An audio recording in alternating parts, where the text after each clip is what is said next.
തല്ലിപ്പൊളി.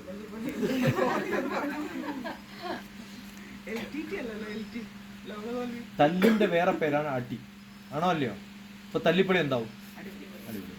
ഇത്ര ഉള്ളൂ വ്യത്യാസം. തല്ലിപ്പൊളി ആയിരുന്നു, ഇപ്പൊ അടിപൊളി. പറ.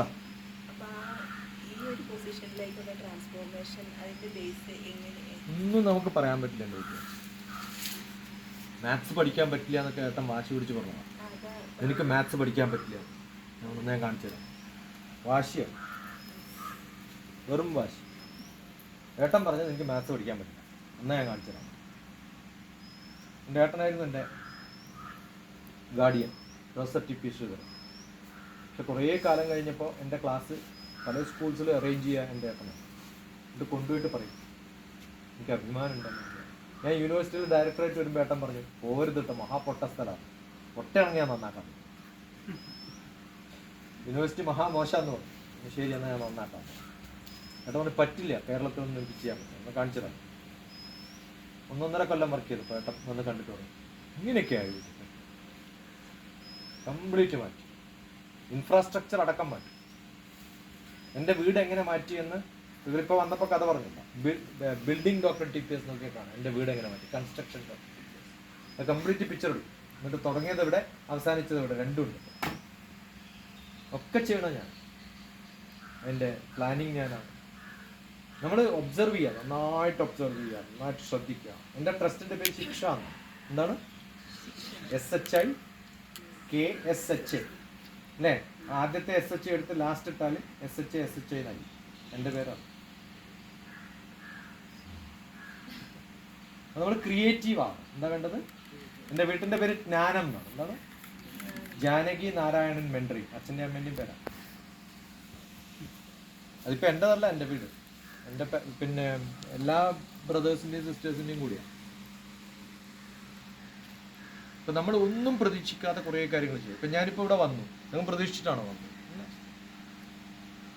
കാരണം ഒരാൾ ആഗ്രഹമുണ്ട് വരണം എന്ന് പറയുമ്പോൾ ശരി, ഒന്നും പ്രതീക്ഷിച്ചിട്ടല്ല ചെയ്യണം. ലക്ഷ്യമില്ലാതെ പോവാം, ഒഴുകിപ്പോയാൽ മതി. നിങ്ങൾ എൻജോയ് ചെയ്യണം.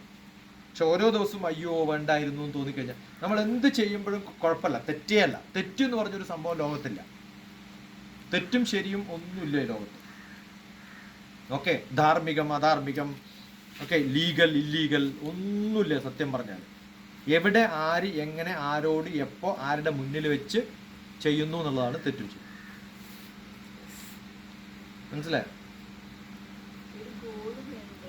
ഈ ഗോൾ എന്ന് പറയുന്നത് എന്താണ്? എൻ്റെ ഇന്നത്തെ ഗോള് എൻ്റെ ഇന്നത്തെ വിവരം വെച്ചിട്ടല്ലേ?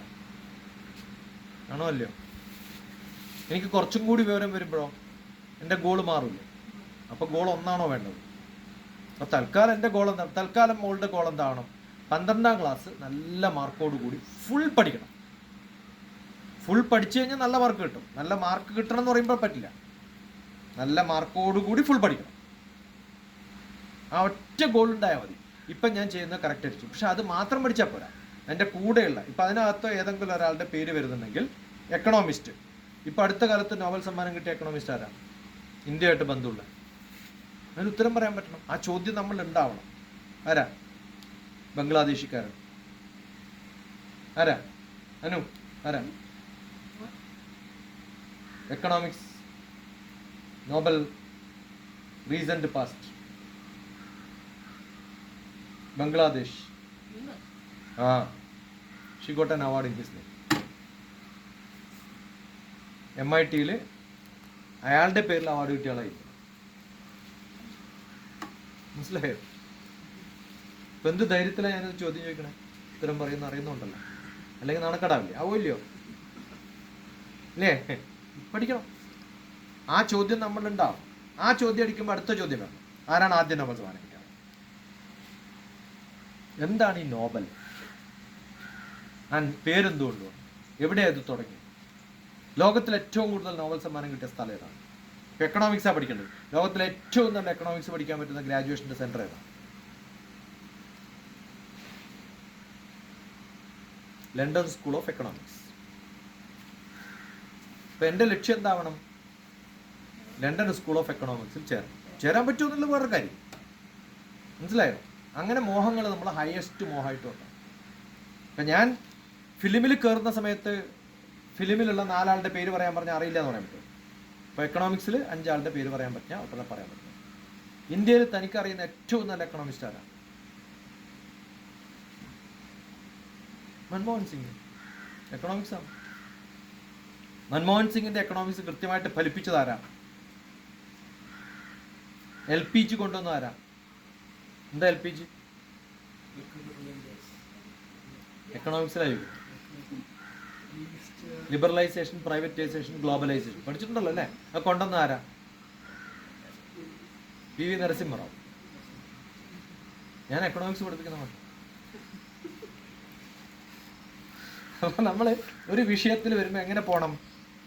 മൈക്രോ എക്കണോമിക്സ് എന്താണ്, മാക്രോ എക്കണോമിക്സ് എന്താണ്, വാട്ട് ഈസ് ബാങ്കിങ്, അതിൻ്റെ അക്കൗണ്ട്സ് എന്താണ്, ഡെറ്റ് അക്കൗണ്ട് എന്താണ്, ഇതൊക്കെ നമ്മൾ കൃത്യമായിട്ട് അറിഞ്ഞ് ബഡ്ജറ്റ് എന്താവുക, എത്രയാണ് ഇന്ത്യയുടെ ബഡ്ജറ്റ്, എന്തൊക്കെ ചോദ്യങ്ങൾ ഉണ്ടാക്കാം അല്ലേ? എത്ര ചോദ്യം ഉണ്ടാക്കാൻ പറ്റും? 101 ചോദ്യങ്ങൾ എന്നിട്ട് സിനിമയില്ല, എല്ലാ സിനിമയും കാണാം. അപ്പം എത്ര ചോദ്യങ്ങൾ നമുക്ക് ഉണ്ടാക്കാൻ പറ്റുമോ അത്രയും നമ്മൾ പഠിച്ചു. ഓക്കെ, ഇന്നെന്ത് ചെയ്യണം? London school of economics debate എന്ന് പറഞ്ഞിട്ട് വെറുതെ കാണും. അവിടെ നടക്കുന്ന ഡിബേറ്റ് എന്താണെന്ന് പറഞ്ഞു കഴിഞ്ഞാൽ നമ്മൾ അതിൻ്റെ ഭാഗമായില്ല. ആ സ്റ്റാൻഡേർഡ് നമുക്ക് വരും. നമ്മൾ അവിടെ പോകണമെന്നൊന്നുമില്ല. ഓക്കെ, എക്കണോമിക്സുമായിട്ട് റിലേറ്റഡ് ആയിട്ടുള്ള കുറേ കാര്യം.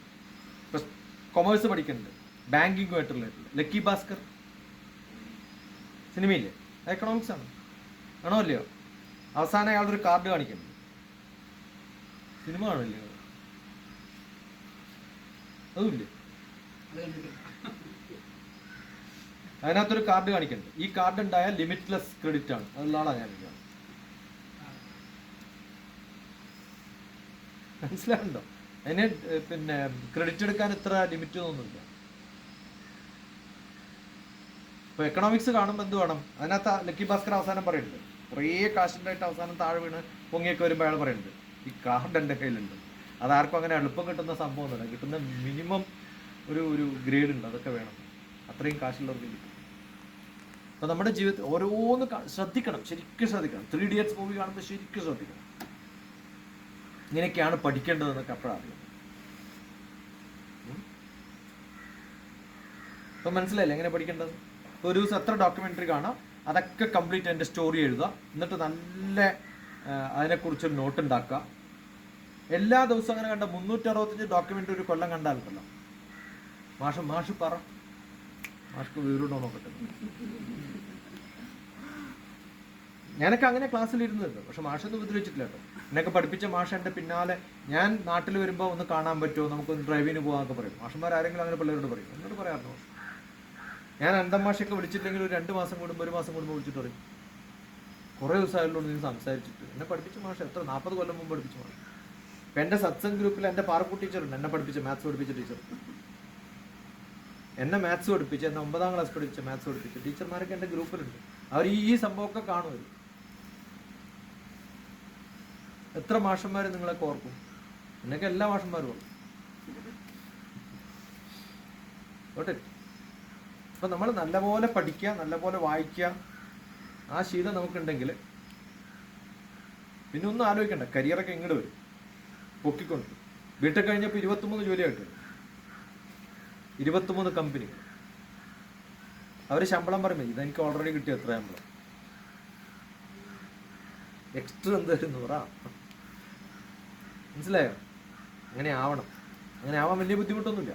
ഉണ്ട്, കഠിന പ്രയത്നം എന്നൊന്നും പറയില്ല. സ്മാർട്ട് വർക്ക് നല്ലോണം പഠിക്കണം.